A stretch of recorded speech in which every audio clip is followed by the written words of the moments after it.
क्यों? ये भगवान जाने क्या कह रही है, सुनना के प्रेम की नजर से देखो तो धड़कते दिल का भान आ जाए, कि प्रेम की नजर से देखो तो धड़कते दिल का भान आ जाए, सूखे हुए रेगिस्तान में लहलहाता धान आ जाए, और मुझे बुझी हुई बीड़ी बता रही हो तो ध्यान रखना, आप चिंगारी बन के आ जाओ तो इस बुझी हुई बीड़ी में भी जान आ जाए।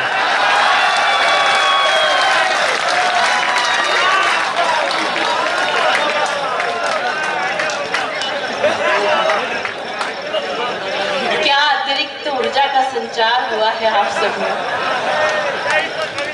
दूं जवाब तो एक बार जोरदार तालियां बजाकर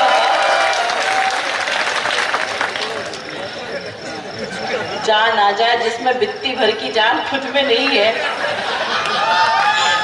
तो अब 4 पंक्तियां कहती हूँ, सुनना कि राहुल की टूटी खाट आडवाणी से बेहाल लगते हो। अच्छा, राहुल की टूटी खाट आडवाणी से बेहाल लगते हो, मायावती के माया जाल मुलायम के शिवपाल लगते हो, और हालत तुम्हारी मध्यावती चुनाव जैसी है, बिना खांसी बिना मफलर ही केजरीवाल लगते हो। अगले की सूरत भी केजरीवाल से मिलती है। देखो प्रेरणा जी, ऐसा है कि मैं बेहाल ही सही पर तुम्हारी सदगति बना दूंगा। अब सुनना बनती कि मैं बेहाल ही सही पर तुम्हारी सदगति बना दूंगा, दुश्मनी अगर पालोगी तो जड़मती बना दूंगा, और चुनाव चाहे मध्यावधि हो या आम चुनाव, केजरीवाल समझोगी तो मैं मायावती बना दूंगा। मतलब मुझे समझ में ही नहीं आ रहा है कि कवि सम्मेलन का संचालन है या जादू का पिटारा। ये बना दूंगा वो बना दूंगा, लेकिन 4 पंक्तियां सुनना, जब कोई अगला इस तरीके की गलतफहमियां पालता है तो क्या कहने की इच्छा होती है कि ये मेंढक की प्रजाति। बात समझ में आई तो जोरदार तालियां होनी चाहिए। कि ये मेंढक की प्रजाति जल परी से ऐठना चाहती है। अच्छा, ये मेंढक की प्रजाति जल परी से ऐठना चाहती है तो धतूरे की जड़ पर गुलमोहर से चेटना चाहती है, और इसे अंदाज ही नहीं खुद की हालत और हालात का, ये टेम्पो की सवारी कार में बैठना चाहती है।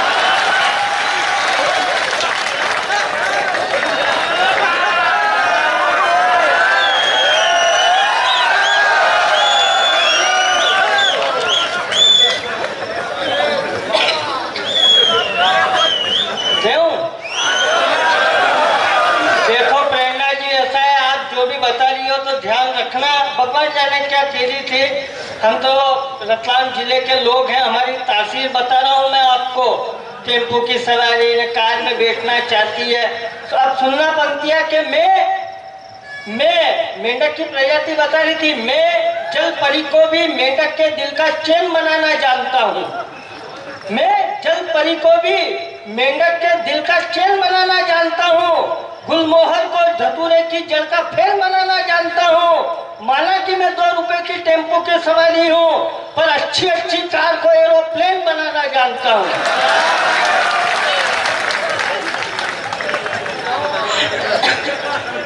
आइए इस बातचीत को समाप्त करते हुए 4 पंक्तियां अंतिम पढ़ती हूँ, और रतलाम वालों यदि ऐसा लगे कि बहुत सभ्य भाषा में कहने की कोशिश की है तो बताना कि ये बड़ा ही सिरदर्द है, हालत इसकी माइग्रेन जैसी है।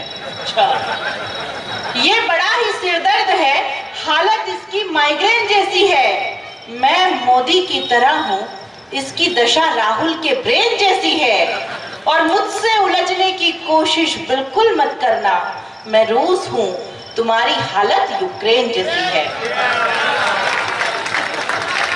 इसमें टेक्निकल फॉल्ट है, भगवान कसम, टेक्निकल फॉल्ट अगर बता दूं और बात समझ में आए तो ताली वो बजाना जो कवि सम्मेलन में संजय वो बोरिंग वाला से अभी तक नहीं बजी हो। इन्होंने जो भी कहा, मैं रूस हूं तुम यूक्रेन, तो अब सुनना कि मैं दवाई हूं लेकर हर एक दर्द को हर लो, मैं दवाई हूं लेकर हर एक दर्द को हर लो, मैं अमित शाह हूँ, राहुल नहीं, ये बात दिमाग में भर लो। और हम तो मोहब्बत वाले हैं, झगड़े की जरूरत क्या है। तुम अगर रूस हो तो इस यूक्रेन पे अपना कब्जा ही कर लो।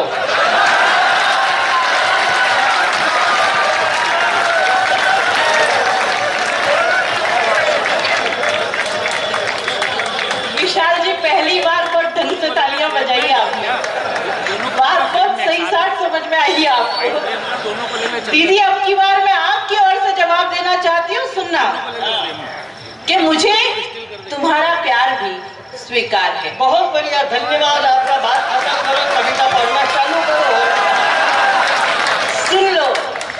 सुन लो रतलाम वालों, इससे बढ़िया जवाब नहीं सुना होगा कि मुझे तुम्हारा प्यार भी स्वीकार है और मेरा दिल भी बहुत बेकरार है। और जिस दिन तुम्हारा और मेरा रिश्ता कायम होगा, उस रक्षाबंधन का मुझे बेसब्री से इंतजार है, बेसब्री से इंतजार है। बहुत कलाकार लोग हो दीदी, ये ध्यान रखना, ये वही लोग हैं जिसका फार्म इनने भरवाया होगा, जमानत इनकी इन्होंने जब्त करवाई होगी। मैं आपका वकील बना, मेरे को ही निपटाने में लगे हो। इनने कहा 4 नहीं, आखिरी 3.5 पंक्ति बोलूंगा, आखिरी की आधी आप बोलोगे, इस बात की गारंटी है। लेकिन बात जवाब भारी हो तो दोनों हाथ उठाकर तालियां अभी तक के अच्छी बजा देना कि प्रेरणा तुम हो बांसुरी अदरों की, मैं अल्ट्रासाउंड बैंड हूँ। कि प्रेरणा तुम हो बांसुरी अदरों की, मैं अल्ट्रासाउंड बैंड हूँ। तुम हो धर्म पत्नी किसी की, मैं भी एक हस्बैंड हूँ। और सरे महफिल सबको सुनाने से क्या फायदा, तुम भी सेकंड